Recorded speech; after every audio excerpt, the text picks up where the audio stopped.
I'm taking resumes for partners. Just crazy. What are you doing? I thought the camera was over there. Oh. Okay, Andy. Cheers, everybody. Welcome to another episode of Bourbon and Booze. It's Friday, cocktail hour. And, of course, Cody's been mad scientisting things up for the last 5 minutes. So yes, he's doing something I don't have any knowledge of. So we did that whole episode where he wanted the history, after I did grog, wanted history. And now I can't give you history on this. I got history. I did last week on the Waldorf, have you noticed? Oh, sorry. My phone's dinging. So just for posterity, my brother is texting me. So I'll get back to him after this episode. All right. Here's your history right here. Oh, so he's got this. So what are we doing first? The Brooklyn. We're doing the Brooklyn. Definitely didn't Google it. He didn't Google it. Obviously, it's from New York. It doesn't say when it was done. 1908. The Brooklyn cocktail first appeared in 1908 in a cocktail book.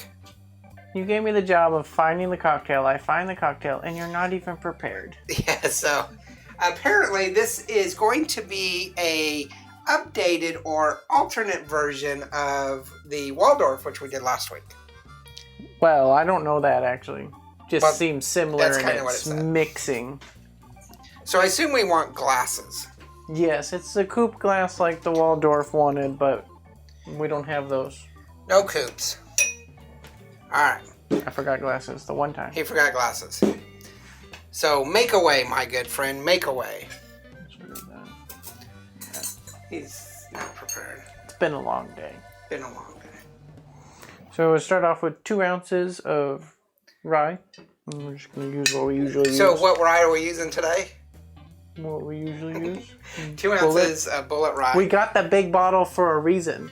And it's almost empty because we're doubling this since we're making 2 cocktails.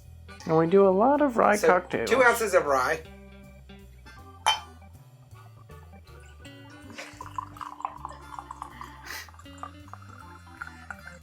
Now, obviously, we're doubling it, so that is 4 ounces. This is for 1 serving.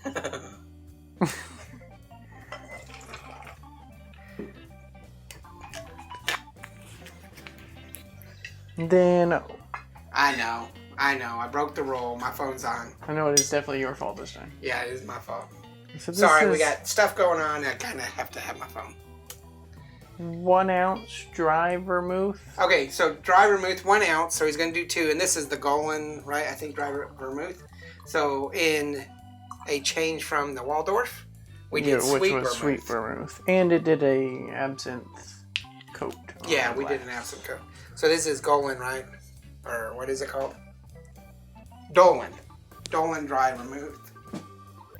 And then 1/4 ounce maraschino liqueur. So I will tell you that if you don't have a maraschino liqueur or aperitif on your bar, you need to get it. Yeah, it's in a lot of cocktails and it's really good. I'm not even a maraschino cherry person, and it's pretty good. So 1 ounce? 1/4 ounce. 1/4 ounce. So you're going to do a half for the... Oop. That'll do. That's full ounce. Oh, okay. You can pour some back. I'm going to. Or you could just do the whole straw thing and put it in there and dump it back. I've already used this glass to pour things like rye and vermouth. That's true. It's more the vermouth that I'd have a problem with. So I guess we're drinking this. That smells delicious. I like maraschino cherries. With essence of vermouth. With essence of vermouth and rye. And then it has a lot of variations of things you can use for this, but one of them is Angostura. I said it right? Yep. Bitters. Okay, so how many dashes? Just 2 dashes. 2 dashes? I'd probably say 2 heavy dashes. Wow. For my preference. You're going to put 4 in there, right? Oh, yeah.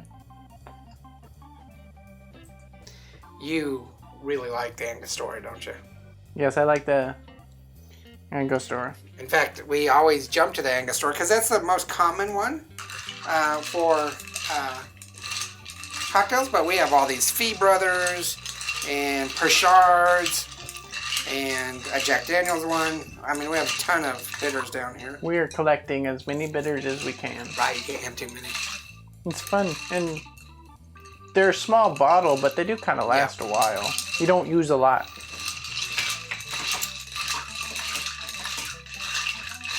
Are you doing that for sound effects? No, I was stirring it. I thought you were gonna use the mixing glass the way you should be using it with ice, where you put everything in first, then the ice. It splashes that way. Okay. You're a bartender, doesn't matter. All right, anything else? Nope. Okay. Well, garnish with a cherry, and we're gonna do it this time because they're in a jar right here. I want one. We're using Collins Maraschino stemmed cherries.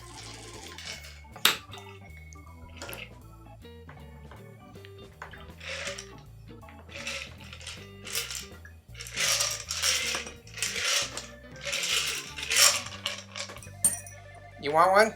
Sure.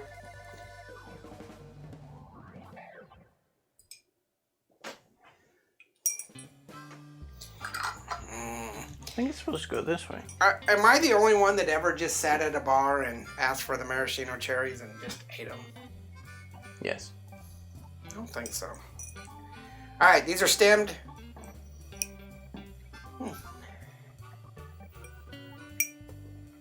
Not picking up that rye. I think, again, like the Waldorf, the vermouth is overshadowing it.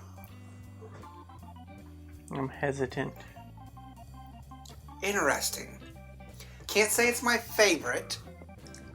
But it's not terrible. It's not terrible. I think the if you're Angostura is a little bit heavy in it. Vermouth, it might be good. The sweet vermouth.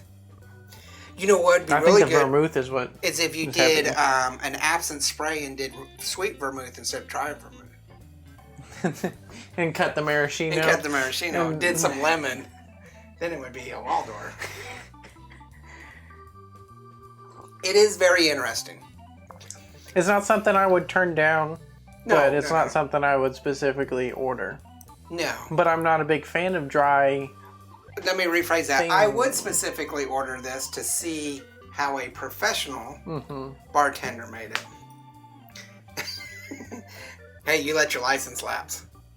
Okay, that's still just to be able to serve it at a restaurant. And this is your not first for your one. home use. This is your first one ever.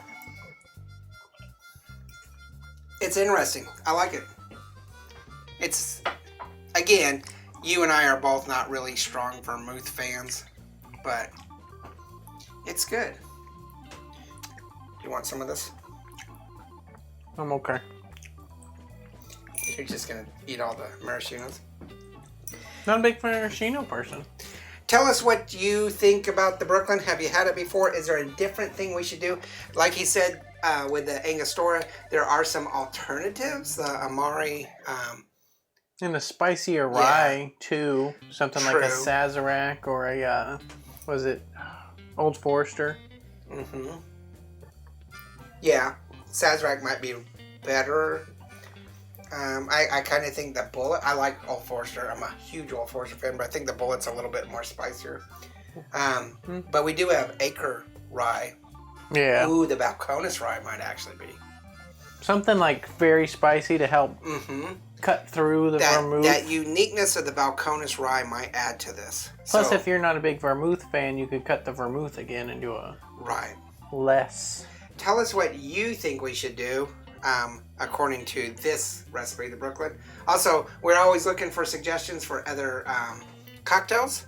Not just whiskey-based cocktails, but cocktails in general.